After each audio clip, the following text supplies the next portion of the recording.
dit au préfet que seule une balle dans la tête m'empêchera d'entrer sur l'autoroute. Moi j'ai les couilles pour mourir, on va voir si toi t'as les couilles de les tirer. J'ai mis ma ferme en caution pour entrer sur l'autoroute. Bonjour Jérôme, c'est Gabriel Attal. Ouais, j'ai dit écoute, t'y mets pas toi non plus, j'ai pas le temps, je te le rappelle. Apparemment, t'aimes pas les cornichons, casserole saucisson. Moi tu vas le changer pour moi et tu vas être confession saucisson. Confession saucisson, voilà. Allez, dépêche-toi, on n'a pas le temps.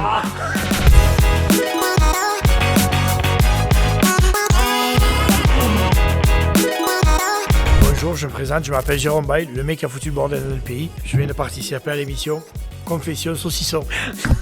Bonjour, et donc nouvelle émission de Confession Cornichon, une émission avec laquelle on parle d'agriculture et d'agroalimentaire. On reçoit des invités formidables. Aujourd'hui, on reçoit Jérôme Bail et on va essayer de comprendre ce qui s'est passé dans sa tête pendant l'action syndicale qu'il a menée. Bonjour Jérôme, tout de suite en fait, qu'est-ce qui s'est passé dans ta tête quand sur la place du Capitole, tu as dit les gars, moi je fais un blocage, on se barre d'ici et on va faire une manifestation qui tient. C'est pas tout à fait comme ça que ça s'est passé. C'est surtout qu'on était très déçus des annonces faites par nos représentants syndicaux. Ouais.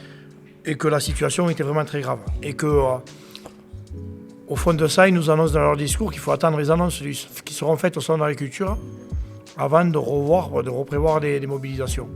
Et mes amis, qui sont on a un groupe Facebook, nous, tu vois, on est un peu comme vous dans le même délire, qui s'appelle les rugbyculteurs. Parce que les papis chez nous disaient le rugby, ouais. Et les culteurs, l'agriculteur. Donc en fait, on était un groupe de potes qui ont joué au rugby, qui sont agriculteurs. Voilà. Ouais. Et tous ces mecs-là, on était une cinquantaine à manif, ou 60 ou 70. Ils m'ont dit, non mais Jérôme, ça va pas, nous on n'est pas d'accord, ceci, cela, pour te dire. Ils m'ont poussé sur un masse de fleurs. Un, il avait la pince à saucisse dans les mains, s'il venait faire les grillades. L'autre, il courait avec le micro. Joël, il gueulait partout.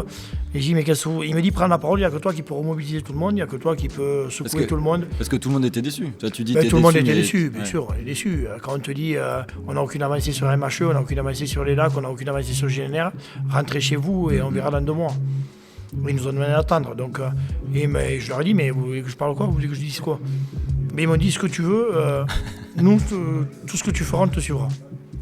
Ben, j'y fais, on y va. Et donc j'ai pris le micro et voilà, j'ai employé les termes qu'on dit dans un vestiaire de rugby à 15h55, à 14h55 avant de rentrer sur le terrain. Et ben voilà, moi, la différence entre vous et moi, c'est que moi j'ai une grosse paire de couilles. Et s'il faut aller à la guerre, on va aller à la guerre. Ouais. Voilà. Mais par contre, moi, j'attends plus. Donc à partir de jeudi, ceux qui ont des couilles dans le pantalon, ils vont venir avec moi et on va les bloquer les autoroutes. Et c'est parti comme ça. Ouais. Et 2 jours après, on était 450 mecs sur une autoroute avec 80 tracteurs et on a bloqué l'autoroute. Ouais. On va y revenir, mais du coup, toi, avant déjà cette manifestation, est-ce que les actions syndicales qui étaient menées, est-ce que tu penses qu'elles étaient suffisamment fortes déjà? Parce qu'il se passe des choses depuis cet hiver, en fait. Tu sais, je pense que c'est pas... Comment dire? Je vais essayer de trouver le mot. C'est pas les actions elles-mêmes qui nous ont déçus. C'est le discours. Ouais. Au bout d'un moment, tu as des mecs qui n'arrivent plus à payer leur facture vétérinaire. Moi, je parle pour mon cas, alors je vais être égoïste dans le truc. Ouais, mais nous, ce qui nous a fait révolter, c'est la MHE. On a 80% des troupeaux du commun je le touché.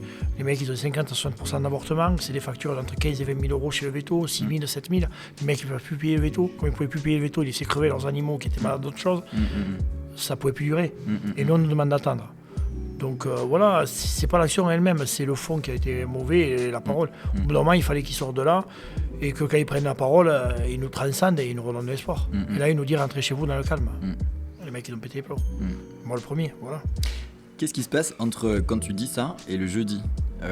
Combien de coups de téléphone tu prends et de qui? Les coups de téléphone, c'est que moi, je suis un mec droit. J'ai appelé les renseignements territoriaux qui étaient présents là et j'ai dit à partir de jeudi, on bloque les autoroutes. Un bloc d'autoroute à 64. Alors vite, j'ai appelé les mecs de la DIRSO avec qui j'avais prévu. Ouais, tu les connaissais j'étais en contact. Un peu, quoi, voilà. Ouais. Mais en fait, le but c'était de bloquer l'autoroute à côté de chez moi. Ouais. C'est que je connaissais tout le monde. C'est que j'avais le monopole surtout. Et surtout, on voulait bloquer l'autoroute entre 2 sorties. Que les gens puissent sortir et rentrer sur l'autoroute. Ouais. Pour bloquer la circulation et dire aux gens, bon maintenant en France il y a des agriculteurs. Dans le sud-ouest il y a des agriculteurs. Dans le Volvestre il y a des agriculteurs. Dans la Haute-Garonne il y a des agriculteurs. On est là. Et maintenant, c'est nous qui allons prendre la main. Ouais. Mais les mecs, on ne voulait pas les bloquer, on ne voulait pas qu'ils fassent demi-tour.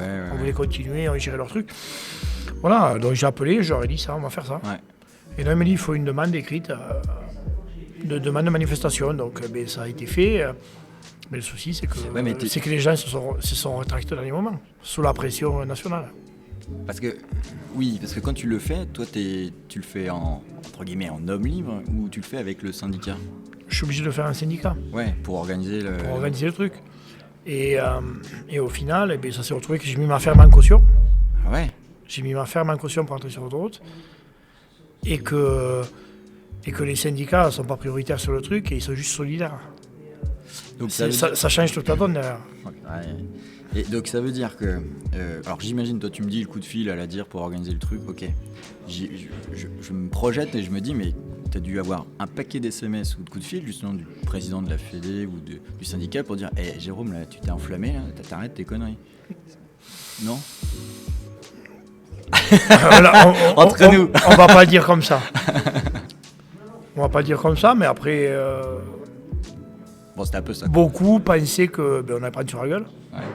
Et qu'on rentrait pas sur l'autoroute, surtout avec des interdictions nationales et régionales. Ouais. Et que quand on m'a dit, 30 minutes avant de rentrer sur l'autoroute, on m'a dit, non mais monsieur Bail, c'est vous le responsable du truc, du mouvement, c'est votre ferme qui est en jeu. Et on est avec le préfet en direct au téléphone et vous n'avez pas le droit de rentrer sur l'autoroute. Et je lui ai dit simplement, tu dis au préfet que seule une balle dans la tête m'empêchera d'entrer sur l'autoroute. Moi j'ai les couilles pour mourir, on va voir si toi t'as les couilles de tirer. Voilà, le décor était planté. Du coup, je reste quand même sur cette histoire du coup de fil pour essayer de comprendre ce qui se passe. Parce que dans ta tête, t'as lancé le truc, tous les copains derrière, d'ailleurs ils sont là, ils poussent et tout, vas-y Jérôme, tu mets ta ferme. Ils sont là les mecs. Mais sauf qu'en fait, toi, tu te regardes, tu dis merde, je suis pas en train de faire une connerie, je suis pas en train de... Ils sont là les mecs. Ouais. Ils sont là les mecs. Dès le départ, ils me lâchent pas. Ils me lâchent pas. Moi, en fait, moi je gère tout ce qui est administratif. Ouais. Les mecs gèrent tout ce qui est vraiment dans le technique, dans la communication, et on met tout en place. On rentre sur l'autoroute, on a des WC, on a tout préparé. Et on rentre, on est comme ça. Ouais. Tout est organisé. Du coup, les grillades, la bouffe, on avait tout prêt. Du coup, pour le coup, tu as plein de copains, notamment dans ton groupe Facebook, qui commencent à dire ouais, j'arrive. Même pas, on fait un groupe WhatsApp et on a le premier jour, le soir, on a 180 mecs. Ouais. Le lendemain, on a 250. Et le jeudi matin, on est plus 500. Ouais. Et tous les mecs te disent je viens. Ouais. Et c'est là que ça prend de l'ampleur. Et c'est là que je veux les en remercier parce qu'ils m'ont montré énormément de respect. Ouais. Parce que ça prenait un peu le truc. Moi, je gérais tout ce qui était... je prenais des coups de fil de partout. Ah oui, la presse, des trucs. En plus, quand tu fais un coup de sang à la place du Capitole dans 2000 personnes, ouais, et que 2 minutes après, tous les réseaux sociaux disent « Moi, je ne vais pas se faire que le coup, il faut la guerre, on va à la guerre ouais. », ça fait du bruit. Ouais. Et mes copains, Joël, Bertrand, Benji, et tout le monde, en fait, ils ont géré tout ce qui était à côté, quoi. Ouais. Un jour, il m'appelle, le jeudi matin, il m'appelle, il me dit « Fais gaffe, ça va trop loin, les mecs vont amener les pneus, ça veut brûler, ça veut que truc. » Oui, et là, je mets un gros message sur le WhatsApp, et c'est là que je te dis que le respect est important. Je leur ai dit, n'oubliez pas un truc, c'est que j'ai mis ma ferme en jeu pour sauver la vôtre. Mm. Et là, les mecs ont compris ce que c'était la valeur de leur ferme et la valeur d'une ferme de quelqu'un. Surtout avec mon histoire où mon père s'était suicidé dessus et tout ça. Voilà. On y reviendra. Et à partir de là, le match est gagné. Ouais. Le match est gagné. C'est assez fou quand même, parce que dans des manifs, tu as toujours des gars qui arrivent, qui disent ouais, je m'en fous, je vais en profiter, tu as un peu l'effet de groupe, et puis des fois ça surenchérit, puis ça peut déraper, tu vois. Non, mais ça dérape pas. Ouais. Ça dérape pas, c'est carré, c'est comme ça. Mais parce que la discipline est comme ça. Mais les mecs, ils manquent de respect.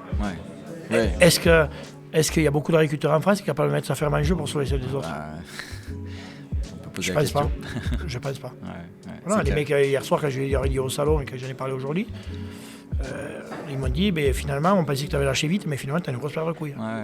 Voilà. Et alors, question totalement simple en fait, du coup, évidemment, tu as 200 personnes, 500 personnes. On est 400. T'as 400 personnes.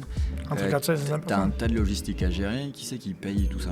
Enfin, comment tu arrives à la bouffe? On est parti avec. Justement, comment tu fais pour payer tout ce qu'il fait, quoi, amener à bouffer et tout, quoi. C'est pas compliqué. Le chevillard du coin nous amène à 20 kg d'entrecôte. Le boucher d'à côté nous amène 10 kg de saucisses quand il sait qu'on fait ça. Ouais. Spontanément? Mais spontanément. Ils nous amènent des poulets, ils nous amènent les chasseurs nous amènent des sangliers, de la biche, et voilà. Mais on est respectueux envers tout le monde. Ouais. En fait, quand tu es respectueux, les mecs nous ont pris respect. Ils ont dit, ils ne vont pas faire n'importe quoi. On avait des caisses à céréales, mais tu en bois là, on ne savait pas quoi en faire. Et on dormait dans des caisses à céréales en 30 cm de paille.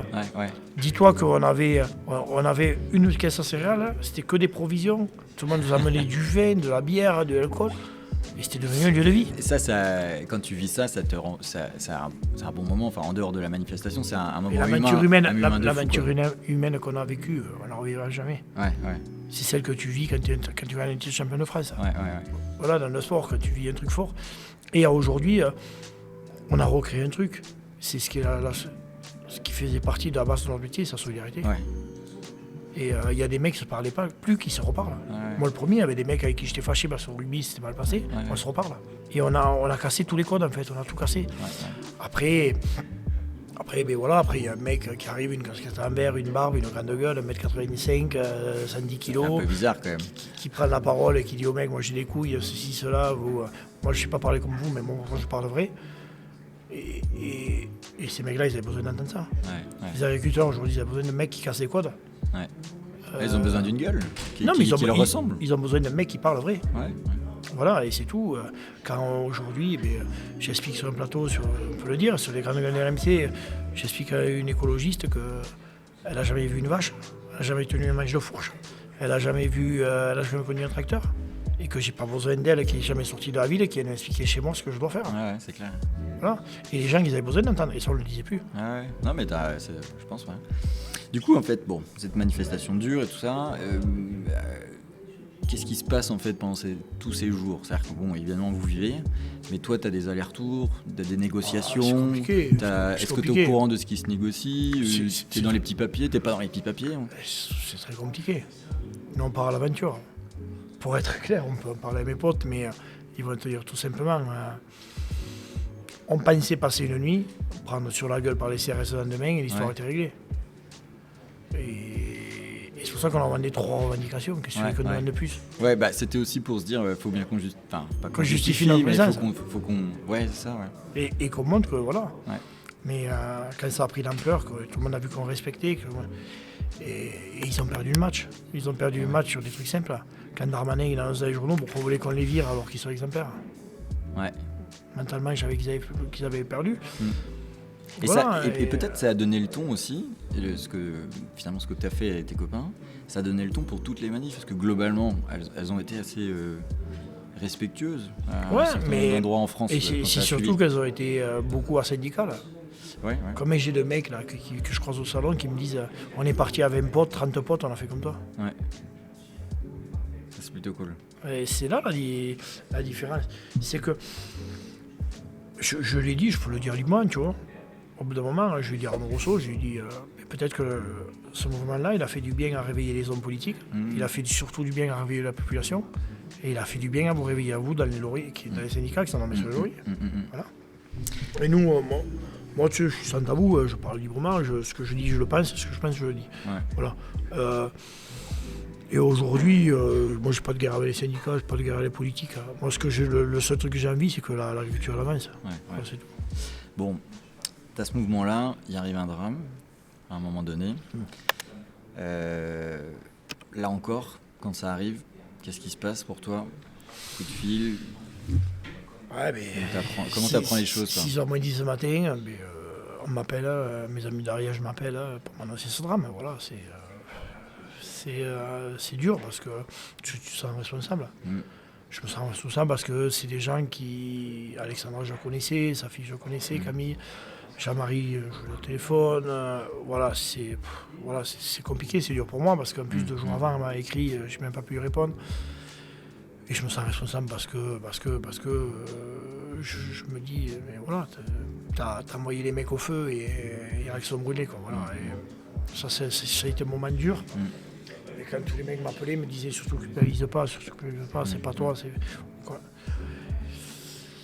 Et tu vois, les 4-5 premières heures, tu culpabilises. Ouais. Et après, ça te galvanise. Ouais, ça te remobilise. Ça te galvanise. Il ne pouvait plus rien m'arriver. Puisque dans la tête, je me disais qu'Alexandra, elle avait laissé sa vie, la petite, elle a laissé sa vie, et une famille a été décimée pour sauver notre métier. Et là, tu te dis, si t'abandonnes, t'es enculé. Voilà, tout simplement. Le papa, il est encore gravement blessé. Il a récupéré, il est sur sa ferme, mais bon, la blessure mentale, elle ne s'oubliera jamais. Quoi, voilà. Avec la petite fille qui reste. La petite fille qui reste, c'est un changement de vie, tu vois.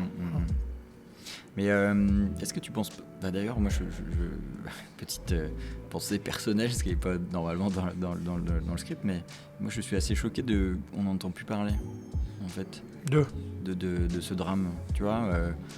Il y a de la mobilisation, il y a le salon de l'agriculture, tu vois, et on aurait pu penser que ça aurait été bien de temps en temps d'en parler, quoi. Ouais, mais tu sais... Avant de mourir, t'es un con. Pendant que t'es mort, tout le monde t'applaudit et le lendemain, tout le monde t'oublie. Donc voilà, c'est.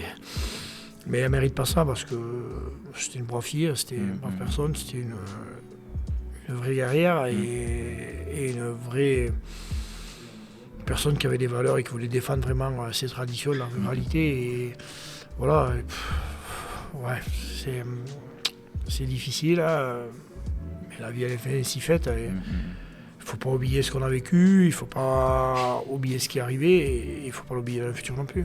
La preuve, il y a eu une chaîne de solidarité qui a été énorme. Bon, ce drame arrive, tu es regalvanisé, on arrive sur la fin de ta mobilisation, tu as des coups de fil qui arrivent du gouvernement, parce qu'ils ont envie de faire des annonces. Gabriel Attal t'appelle, ou comment, avant qu'ils viennent te voir pour faire les annonces? Il y a quand même... Qu'est-ce qui s'est passé? Il y a des gens qui t'ont appelé pour dire bon écoute, t'as raison, on va te dire que... Non, le vendredi matin on m'appelle pour me dire que je rencontre Gabriel Attal. Tu l'avais pas eu avant? Non. Ou un membre de cabinet? Non, mais ce que je sais c'est qu'il était au courant de toutes mes interviews. Ouais. Et je sais très bien que les interviews que j'ai fait, il était en direct et m'ont regardé. Donc je lui ai fait passer les messages. Ouais. Et il m'appelle le vendredi, c'était 11h55 peut-être. Et en fait, j'avais plein de plateaux télé entre midi et 2, je venais à me changer. J'ai pas le temps.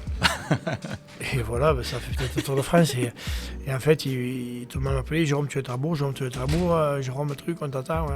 Et le téléphone sonne, un numéro que je ne connais pas. Bonjour Jérôme, c'est Gabriel Attal. Ouais, j'y écoute. Tu m'es pas toi non plus, j'ai pas le temps, je te rappelle. Et j'ai raccroché au nez, quoi. Voilà. Et quand j'arrive devant les journalistes, je dis, mais Gabriel Attal, c'est le Premier ministre celui-là. Ben oui, j'y écoute.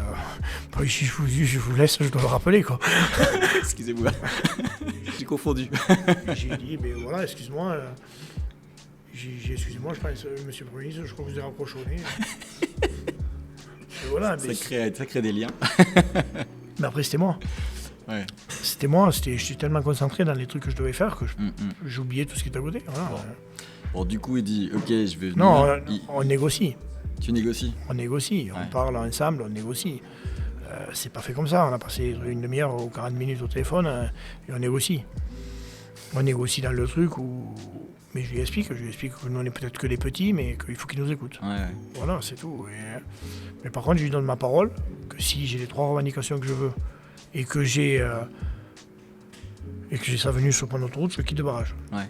C'est toi qui lui as demandé de venir là-bas du coup? Ah mais c'était le deal. Ah ouais. C'était le deal. C'était pour toi ou c'était pour les gars qui étaient là? C'était pour les gars qui étaient là. Ouais. C'était les gars qui étaient là parce qu'ils méritaient ça. Ouais.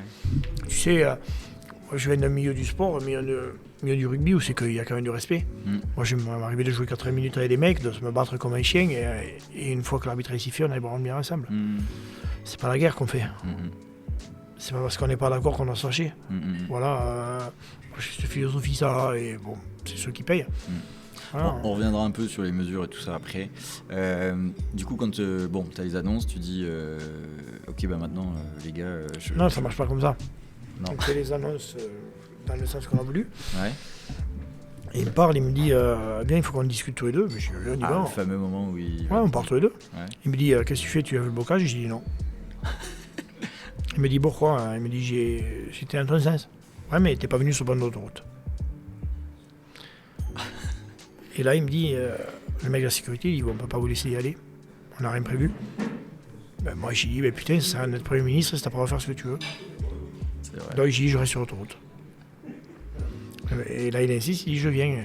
Son responsable de sécurité, de communication, il dit, non, vous y allez pas, je vous l'interdis. Là, il me regarde, il me dit, mais tu t'étais pas porté garant de ma sécurité dans une interview?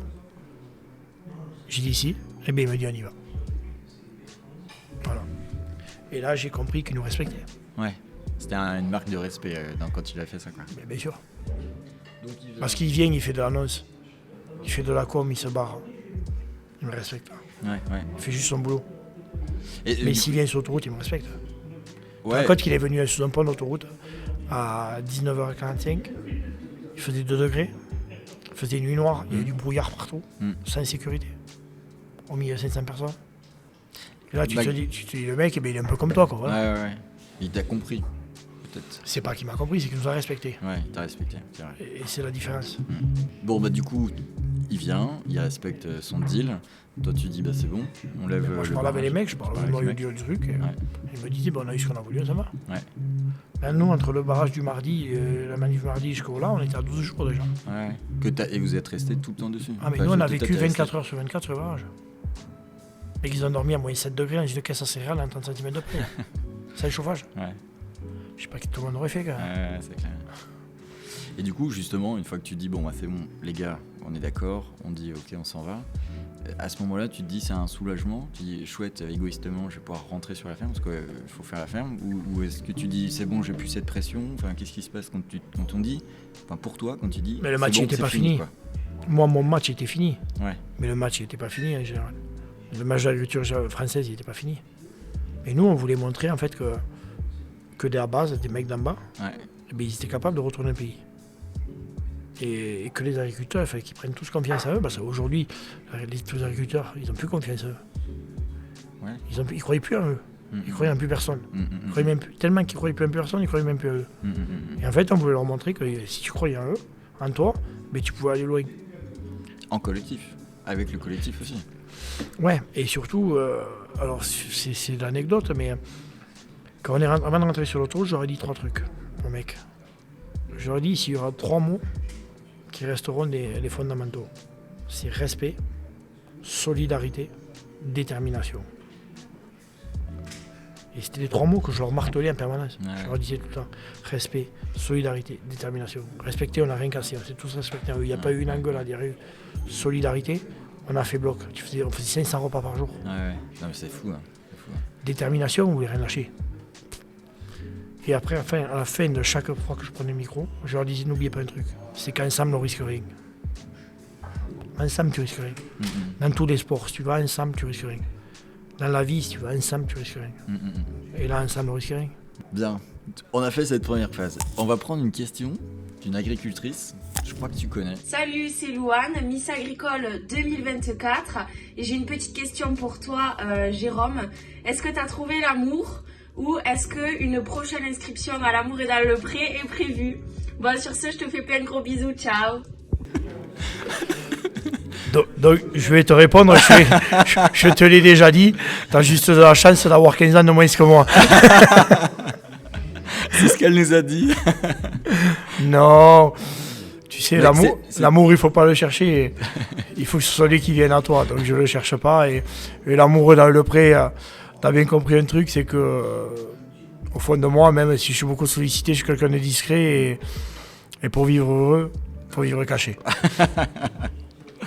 Mais du coup, tu vois, on a croisé Louane, elle nous a expliqué aussi, il y avait une ambiance de fou. Enfin, une ambiance de fou, c'est pas la fête non plus, mais je sais pas, vous avez joué au foot sur l'autoroute? On a joué à la belote.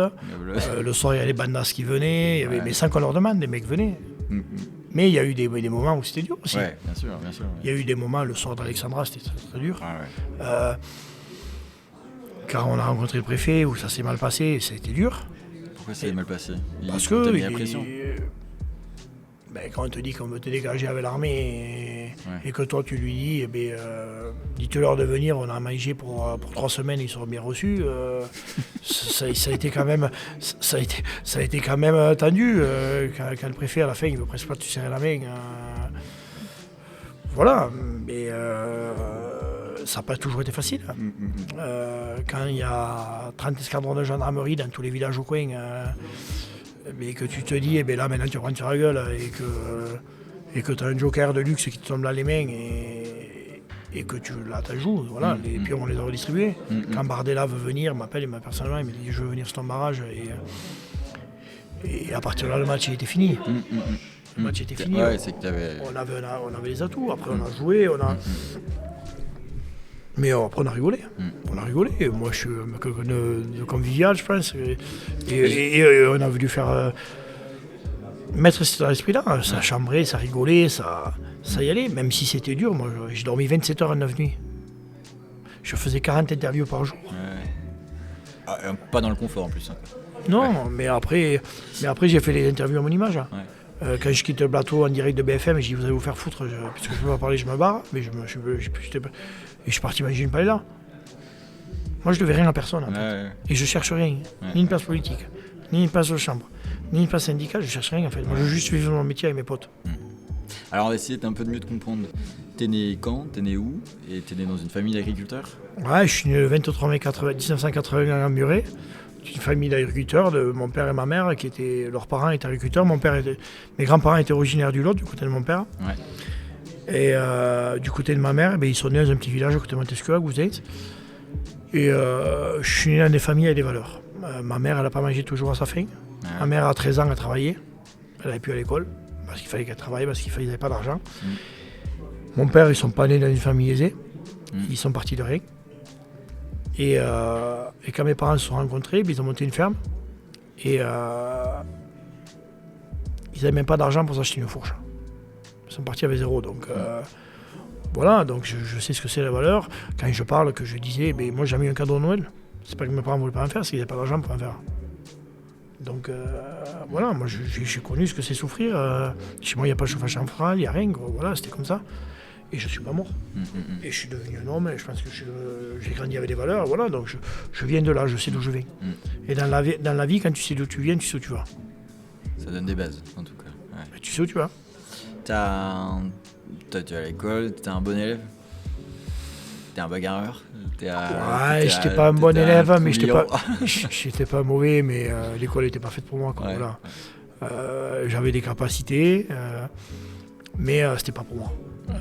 Moi, je suis un mec hyper actif et rester assis 8 heures dans une salle de cours, je pouvais pas, c'était compliqué.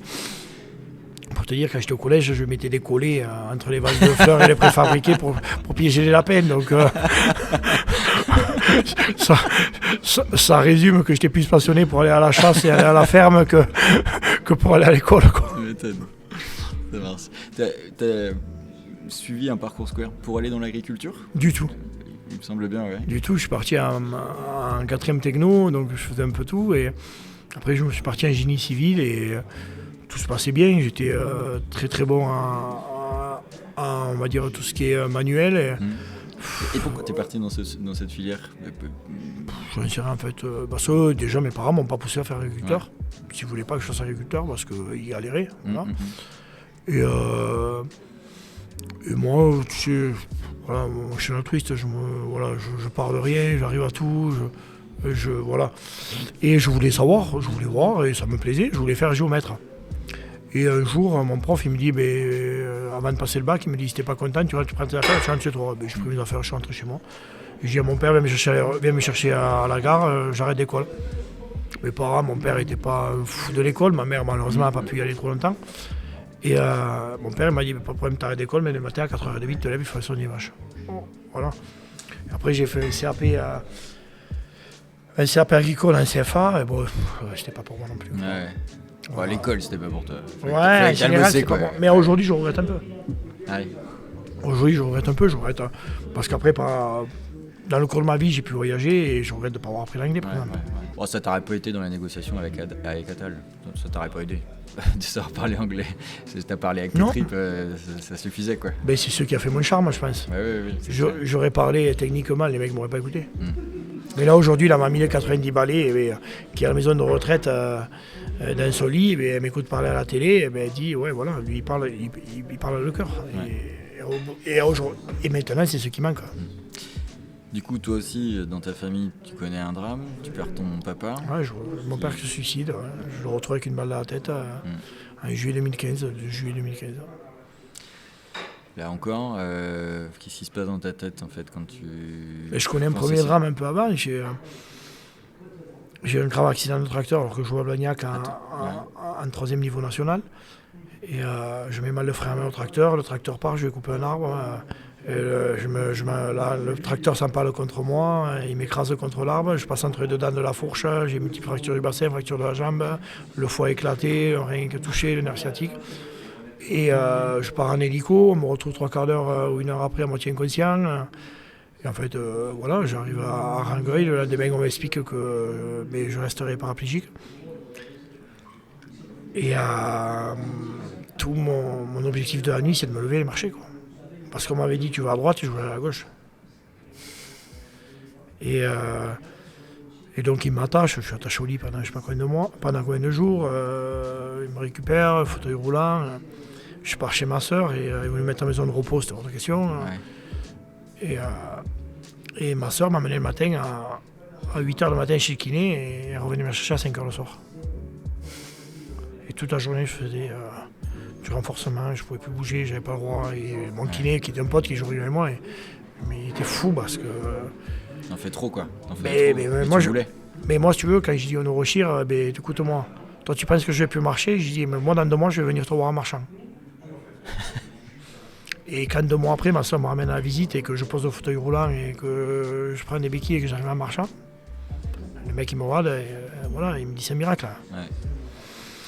Voilà, donc c'est le premier drame. Et à la sortie de cette histoire, le même jour que moi, le 22 mars 2001, j'ai un ami qui se passe la jambe dans le pied, dans la fraise du motoculteur. Il a 2 tendons sur 3 de sectionnés au pied. Il devait amputer le pied. Et il tente une greffe et la greffe marche. Donc il m'appelle, on est tous les deux dans la galère. Et il me dit, si on s'en sort, on pourra aller à Lourdes. Bon, je dis, si on s'en sort, on va aller à Lourdes en vélo. Et l'histoire, elle est que mon club de rugby de mon village, où je ne jouais pas, mais où j'avais mes amis, ils jouent les championnats de France, ils se qualifient. Et j'ai un pote, on va aller voir en vélo. Et on fait Montesquieu-Bonne en Contrôlé, 187 km, on n'a jamais fait de vélo dans notre vie. Et donc là, c'était au mois de fin mai, début juin. Ouais, fin mai. Voilà, donc ça veut dire 3 mois après mon accident. Et on finit que mes potes, quand ils m'auraient arrivé là-bas, ils n'auraient jamais cru que j'y arrive. J'ai dit, moi je l'ai fait, à vous de le faire. On est un club de village, il y a 3000 habitants, il y avait 40 joueurs au club. Voilà, c'était un honneur. Ils jouent le deuxième match à l'Oué Marquisa, donc au milieu des Pyrénées, à côté de Lourdes. Je pars tout seul en vélo, c'est l'autre pote avec qui j'étais. Je pars tout seul en vélo, je fais 3 corps hors catégorie Tour de France. Et j'arrive au match à 14h avant qu'eux rentrent au vestiaire. Et je leur envoie un message, je dis, moi je l'ai fait, à vous de le faire. Et là, ils battent une grosse équipe qui n'aurait jamais dû gagner, mais ils gagnent. Voilà. Ils gagnent. Et au final, on tombe un jeu entre eux et moi. C'est que moi je faisais, eux, il fallait qu'ils fassent. Et ils sont champions de France. J'ai fait Montesquieu-Pézenas de 187 km dans la journée. Donc dis-toi que c'est 70 km de plus qu'une étape de Tour de France. Ouais. J'ai jamais fait de vélo dans ma vie. Si t'as pas fait de vélo, c'est tout de suite énorme, quoi. Je fais 110 kilos. Ouais. Et donc, t'as compris. Donc voilà. Et au final, avec mon pote Pierre là, qui a eu l'accident, j'ai dit putain, on l'a fait. Il me dit on se fait un challenge. Je dis ok, on traverse les Pyrénées. Ah, t'as remis ça? Et on a décidé, le 17 juillet, on a traversé les Pyrénées, on a fait Bayonne-Perpignan. Mais nous, ça ne nous intéresse pas de faire Bayonne-Perpignan. On a fait Bayonne-Perpignan par la 117 en moins de 24 heures. Donc on a roulé jour et nuit. Et on a fait 483 km en 18 heures. Un truc de fou, je suis devant une bête. Donc, et après, mon père se suicide. Ouais. Moi, j'ai un accident de rugby, je reprends le rugby, j'ai un accident de sport, je reste en tétraparalysie pendant 7 jours. Je m'en sors, et mon père a dépression, et le monde agricole, il prend la retraite, il voit qu'il touche 600 balles par mois, ma mère 217 de retraite par mois. Et voilà, ça décline, et un jour, je trouve dans la tête, voilà. La vie n'a pas été facile avec moi, mais on m'a permis de m'endurcir. Ouais, c'est clair. On va écouter un deuxième extrait d'un agriculteur qui te pose aussi une autre question. Ça va nous emmener sur une autre thématique. Bonjour Jérôme, Joris Alengard, éleveur de vaches laitantes en Aveyron. Est-ce que tu te vois bien à l'avenir prendre de plus hautes fonctions syndicales pour défendre l'intérêt agricole? Non. Du tout. J'ai aucun but, j'ai aucune ambition ni politique, ni syndicale, ni donner mon avis, oui. Aider à l'avancée de l'agriculture, oui, mais syndicalement, non. Mais tu as pris une posture de leader, quand même, que les gens attendaient, tu l'as dit. Ouais, mais c'est pas pour ça que je dois m'engager. Je peux faire entendre ma voix, mais je veux pas m'engager. Parce que si je veux m'engager, je vais perdre ma crédibilité. Quand j'ai refusé les listes électorales pour les européennes, quand j'ai refusé les syndicats, C'est les fameux postes qui t'ont été proposés, ça quand ça, c'est un autre débat, on n'en parlera pas. Ouais. Parce que j'ai dit que j'en parlerai pas, j'en parlerai. Mais c'était pas ça, quoi. Enfin, c'est pas le gouvernement qui m'a proposé un poste. Voilà. Mais après, non. Honnêtement, non, parce qu'au bout d'un moment, si tu es engagé quelque part, tu n'es plus libre. Et moi, je veux être libre. Voilà. T'as pas de pression au quotidien, maintenant, après tout ça? Quelle pression tu veux que j'ai? Je sais pas, il y a peut-être des instances nationales qui ça gonfle un peu quand même, ta visibilité. Je m'en fous en fait, du moment où ça fait avancer l'agriculture. Ouais. Le but c'est qu'on parle d'agriculture. T'es plus jeune que moi, il y a... c'est pas dit, hein. C'est pas dit. Ouais, j'ai 42 ans quand même. Mais pareil. T'as 42 balais? Ouais, tu fais plus jeune. Ouais. Donc voilà, donc si tu veux... je pense qu'on a 40 balais, tu vois, tous les deux. On n'a jamais parlé d'agriculture comme on parle d'agriculture. Ça fait depuis le 15 janvier que c'est pas d'agriculture tous les jours. Tous les jours. C'est une première historique. La une de la France agricole, c'est un mouvement historique. Voilà, peut-être que mon nom sera cité à l'histoire agricole. Ça peut. On va écouter un troisième extrait qu'on a eu. On a été chercher du pinard pour l'interview et c'est la productrice qui voulait te passer un message. Bonjour Jérôme, Amandine Noriega, je suis vigneronne dans l'Entre-deux-Mers, dans le Bordelais. Écoute, moi j'ai une question pour toi. Tu l'as vu, toi tu as été content à ton niveau, pour toi. Mais nous les agris, on n'est toujours pas contents. Il y a des choses qui ne vont pas. Est-ce que si le mouvement redémarre en soutien pour nous, tu serais prêt à repartir sur les barrages avec nous? Bien sûr. Bien sûr, la question ne se pose même pas. Voilà, bien sûr, on est là pour sauver tous les agriculteurs. Oui, on est là. Moi, j'étais pas là pour sauver tous les agriculteurs, je vais être honnête. Moi, j'étais là pour défendre ma cause et montrer que ça suffisait. Mais que ça suffisait. Moi, je ne peux pas parler de ces problèmes qu'ils ont dans le problème viticole. Déjà, je ne suis pas un amateur de vin. Et de deux, je ne les connais pas. Donc si moi je vais les défendre, je vais raconter n'importe quoi. Et si je raconte n'importe quoi, je vais les discréditer plus qu'autre chose. Mais par contre, si demain elle m'appelle, elle me dit Jérôme, on a emmerdé, il faut qu'on bloque les trucs, il faut qu'on fasse un mouvement, on le fera.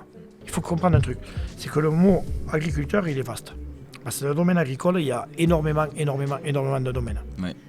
Et que Jérôme Bail, en nom propre, il ne connaît pas les domaines. J'ai aucune compétence. J'ai un BEP maçonnerie. Donc, je connais pas ton domaine. Je connais mon domaine qui est l'élevage, mais je connais pas l'autre domaine. J'ai pris Bertrand et Joël, un qui s'occupe du GNR, l'autre de l'eau, parce que c'est pas mon domaine. Voilà. Mais par contre, si je peux les aider et faire entendre ma voix, mais je le ferai avec grand plaisir. Parce que mon mouvement, quand il démarre, le mouvement qu'on lance nous, il démarre pour montrer notre mécontentement, il démarre de la base. Mais notre but, c'était qu'une roue s'écrase sur la France et que tout le monde prenne le rôle maintenant. C'est ça qu'on voulait faire.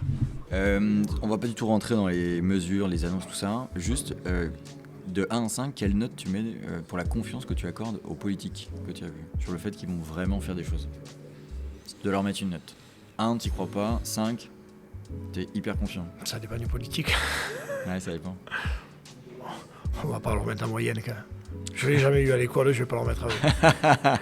Parce que j'ai su leur dire, ils m'ont franc-parler, moi je les tutoie à tous et je leur ai dit, je pense que au nombre d'années d'études que vous avez fait, je ne pense pas que vous étiez aussi con. Ça fait plaisir, ça. Voilà, je les aurais cru beaucoup plus intelligents et aujourd'hui, non, je leur mettrais même pas un petit 2. Ouais. Même pas Attal, du coup? T'as un peu plus de... Si tu me prends sur les personnes, si on parle des politiques personnelles, comme Attal, moi Attal, je peux y mettre 4. Ouais. Parce que ce qu'il m'a annoncé, il a tenu. Voilà, après, c'est une relation entre hommes peut-être, mais, et de confiance entre hommes, mais Attal, il a tenu. Mais Attal, il n'a pas le droit de toute l'Europe. Il n'a pas la parole de tous les politiques en France. Voilà. Donc c'est peut-être lui qui fait remonter la moyenne, mais il y en a qui la font vraiment baisser. Oui, d'ailleurs, il n'y a pas qu'Attal qui est venu, il y a un tas de ministres qui est venu. Est-ce que c'était sincère ou est-ce que c'était une mascarade en fait, un peu tout ça? Toi, on te voyait sur les vidéos, t'étais là, vas-y, fais ton discours, j'écoute. Mais parce que c'est moi. En fait, je ne sais même pas quoi a été filmé, donc pour vous dire. et je peux vous dire encore mieux, je ne sais même pas à quoi ressemble Attal quand il est descendu du van, donc voilà.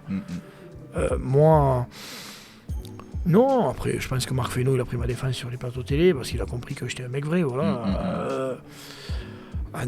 Tu sais, ce matin, j'ai fait une émission et le mec, il dit d'où sort cette nouvelle mode de tenir sa parole. Ça veut dire beaucoup. Ça veut dire beaucoup, ça veut dire que ça s'était perdu. J'ai reçu des milliers de messages où les gens me disent on ne croyait plus à la parole donnée et vous nous avez redonné confiance et espoir à l'espèce humaine. Moi, c'est une base pour moi. Voilà. Après, bien sûr, il y a des agriculteurs qui l'ont mal pris que j'ai levé le barrage. J'ai pas levé le barrage pour bousiller les agriculteurs d'à côté. J'ai juste levé le barrage parce que ça faisait 2 jours qu'on était là. C'est que moi, j'ai pris énormément de boulot à la ferme, de retard à la ferme, et que voilà, c'est ma mère de 75 balais qui soigne les animaux. Et que j'avais mis ma ferme en caution, et au bout d'un moment, si ça dévrille, je perds ma ferme. Je perds 2-3 générations de travail quand même. Et ça, je ne sais pas si les gens se rendent compte. On va passer des rumeurs ou des infos qu'on a sur Internet. Ça a changé pas mal quand même après la... Mais déjà, Gizmo, le Mogay, il a qu'à parler avec un nom propre. Ouais. J'en ai reçu 30 000 messages, ou 40 ou 50. J'en ai regardé quelques-uns. Il y en a qui m'ont insulté, mais quand je clique sur un profil Facebook, le profil n'est plus activé. Donc il y a un truc qui s'appelle les bots. C'est des gens qui dénigrent des gens, qui sont payés. C'est des bots de communication qui sont payés pour dénigrer les gens sur Internet. Voilà, moi, Gizmo le Moni, il m'appelle, je lui donne mon numéro. Il vient, il m'appelle, il vient chez moi et je lui explique. Mais on verra si lui, il aurait refusé un poste à 3 000 € par mois. Là, ça t'a fait mal quoi. Enfin, ça te fait mal l'après là. Parce que ça charge quand même. Je m'en fous. T'en fous? Mais je m'en fous. Je vais au salon d'agriculture. Ouais, mais t'as plein d'encouragement, j'imagine, au salon. T'as plus que de gens qui ont balancé sur toi sur les réseaux. Il n'y a personne qui m'a rien dit. J'ai fait 100%, je peux le dire, 100% des gens qui m'ont félicité, qui m'ont dit merci. Voilà. Dans la rue, les gens me disent merci. Voilà, après, il y aura des mecs qui sont moins contents. Mais comme je le dis, faites-en autant que moi, après on en reparlera. Je te laisse tourner un autre tweet, voilà. La fameuse petite histoire. Ah, du mot de papier? Du bout de papier, du RIB, je sais pas, de ta bagnole à vendre sur le bon coin, j'en sais rien. On sait pas ce qu'il y a sur le papier. Donc, alors, tu vois, j'ai reçu encore un message tout à l'heure. C'est quelqu'un qui m'a envoyé un message. C'est quelqu'un qui m'a envoyé un message en direct sur l'émission, pendant le truc, et qui m'a expliqué l'histoire qu'il a eue. Il était en procès avec la préfecture et tout ça, et que j'ai fait passer son numéro de téléphone au ministre. Et il y a un article dans la montagne où c'est que tout s'est résolu pour lui. Et je suis bien content. Il vient d'envoyer un message, il me dit je viens d'arriver au salon, je voudrais vraiment te voir pour te remercier. Voilà, moi, tu sais... T'as défendu un gars, quoi. T'as essayé de défendre un gars sur ce problème, quoi. J'ai même pas défendu un gars. Oui, j'ai pris son numéro, je l'ai noté, je lui ai donné. Voilà, moi je m'en foutais parce que moi je sais que je suis clean. Le mec il peut venir mon compte en banque, j'ai pas pu remplir, pas moins rempli. Je suis toujours agriculteur, je me lève le matin. Après je te dis, les mecs qui sont vendus, cerveau non disponible. C'est qui ça? Ouais, après, c'est des gens qui sont pas... Mais qui parlent en nom propre, les mecs. Ouais. S'ils ont des couilles, ils parlent en nom propre. Ouais. C'est pour la blague. Bon, bah, tu vois, t'es la copie, hein. Tu vas pouvoir faire une vedette de télé, apparemment. Jérôme Bail, en fait, c'est un moment, on comprend mieux. Ben ouais, tu vois. tu vois, le destin de la vie, hein. 13h25, c'est 13h49. Bonjour Jérôme, c'est Robin, ne touche pas à mon poste sur C8. Nous allons passer à un, bien sûr. On peut vous appeler 2 minutes. Tu vois, je vais refuser. Je refuse cette émission parce que c'est pas... Je pense pas que c'est ça qu'il fasse dans les agricultures. Ok. On te laisse reprendre la tablette. Voilà. Merci. On va terminer par quelques petites questions. C'est les questions confession cornichon. Alors n'hésite pas, si tu veux boire un coup, manger un petit... Voilà, apparemment, t'aimes pas les cornichons, ça sera saucisson. Ça me permet quand même de dire... Alors, pourquoi les cornichons? Tiens, peut-être je vais t'expliquer. Parce que tu es producteur de cornichons. Pas du tout. Non, pas du tout. Les cornichons, c'est le symbole... Enfin, nous, c'est le symbole qu'on a pris. C'est des produits importés à 98%. Il y a quasi plus de producteurs en France de cornichons. Mais tu vois, je saurais le dire dans les interviews. Voilà, et du coup, bon, c'est un peu le truc. Donc là, on a la Maison Marc, qui est un producteur dans la Bourgogne, qui nous a donné des champignons, qui sera notre trame à chaque fois qu'on fera des interviews. Et on voulait repasser ce message de voilà, on peut se nourrir avec ce qu'on peut faire en France, quoi. Donc voilà. Donc les cornichons. Et puis c'est un petit peu croquant, et puis ça pique un peu. Bon, c'est pas grave. Donc du coup, le principe, c'est, je te pose une question, soit tu as envie de Mais moi, répondre, tu vas le changer pour moi, et tu vas être confession saucisson. Confession saucisson, voilà. Donc quand tu voudras pas répondre, tu mangeras un bout de saucisson, et ça se passera très bien. Du coup, le petit bout de papier, on en a parlé. Le poste, on saura pas. Refusé. Voilà. Tu sauras pas. Donc je te laisse manger un bout de saucisson, du coup. Non, je peux te répondre. Ah. Je vais te dire, le poste, c'est pas un poste du gouvernement, et c'est pas un autre poste qui m'intéressait. Donc je t'ai répondu. Il a pas faim. C'est quoi le 06 le plus connu dans ton répertoire? Mon meilleur ami. Loïc, mon meilleur ami, ouais. C'est Loïc, Jérôme, c'est mes meilleurs amis, ouais. Du moins, le plus connu nationalement ou le plus celui que j'utilise le plus. Ouais, ah bah on peut faire les deux. Le numéro que tu utilises le plus. Mon meilleur ami. Voilà, et le numéro de téléphone le plus connu, de la personnalité la plus connue dans ton répertoire. Je peux dire Gabriel Attal, peut-être. Ouais, c'est vrai qu'on le connaît. Je sais pas si c'est le plus connu, moi je le connaissais pas, donc. Alors que mon meilleur ami, je le connaissais. Il paraît que tu as emmené une fois une vache dans un bar. C'était quoi son petit prénom à cette vache? Rappeuse. Il paraît, ouais, tu vois. Et bien, on était à la foire au journal agricole du Volvestre qu'on organisait dans mon village. Et pour un festif, un peu avec tous les éleveurs, où c'est que tu vois, où c'est qu'on a refédéré et rassemblé tous les éleveurs de toutes les races. En fait, avant, il y avait des box individuelles, chaque race. Moi, j'ai dit ici, non. On est tous éleveurs, on vivra tous sur le même chapiteau. Et donc, c'était bring, et à 2h du matin, tout le monde partait au café. Et putain, un mec est mort, il me dit, j'ai jamais vu une transhumance. Mais j'ai dit, on va t'en faire une. Donc, j'ai chopé tous les éleveurs. Un éleveur de chaque race, de toutes les races. Et j'ai dit, on prend les vaches, on va au café avec les races. Alors, il y avait des blondes, des gasconnes, des aubracs, il y avait des limousines, il y avait de tout, voilà. Et on est parti dans les rues, j'ai la vidéo. Et on est parti dans les rues, et on a fait la transhumance, ils ont mis les cloches, tout. Et on a fait la transhumance, on est arrivé devant le café avec toutes les vaches. Et on a... Et donc, on voulait faire passer les vaches sur la terrasse d'un café. Et un ami à nous, Romain Mirouz, qui a des blondes, et la vache a refusé de passer. Et donc, j'y ai laissé faire, en sachant que moi, mes vaches étaient à moitié dressées. J'y ai laissé faire, et on est passé. Et moi, elle est passée entre le vase de fleurs et la voiture. Et elle est passée au milieu des tables, et elle a voulu rentrer au café. On l'a attachée on va dire à la tireuse à bière. Et on a bu une bière, et la vache était dans le café. Je te montrerai des images. Voilà, et Romain Mirouz, très bon commercial du groupe Gascon, a dit « Ouais, mais vous comprenez, les blondes, elles font pas le trottoir. » Bon, petit, pendant qu'on est sur les blondes, les brunes, les rousses et tout ce que tu veux, maintenant que tu passes à la télé, c'est plus facile pour faire un match Tinder? Je suis pas sur Tinder, je suis sur Adopt. Et c'est plus facile ou pas? Ouais, tu sais, je vais te dire ce que j'ai dit à mes amis, hein. J'ai jamais eu autant d'occasions et j'ai jamais eu aussi peu de points, de temps. Bon, et puis dernière question, est-ce que tu vas... on parle de Manif qui va reprendre prochainement, est-ce que tu vas reprendre le Manif? Oui, mais pas sous une forme de Manif. En fait, je pense qu'on a oublié un gros truc, c'est qu'il faut remontrer à la population française ce qu'ils bouffent. Alors tu vas être le premier dans la confidence, tu vois. Mais moi, je viens d'une commune... Et dans un canton où c'est qu'il y a 10 communes, il n'y a que des agriculteurs, il n'y a pas une industrie. Tout l'argent des impôts, quasiment, c'est la TFNB. Ouais. Il y a une école maternelle, une école primaire, un collège. Ils se bouffent 3% de viande française. Ouais, c'est pas normal. Voilà. Donc, je suis franc jeu, je vais y aller à Gabriel Attal hier.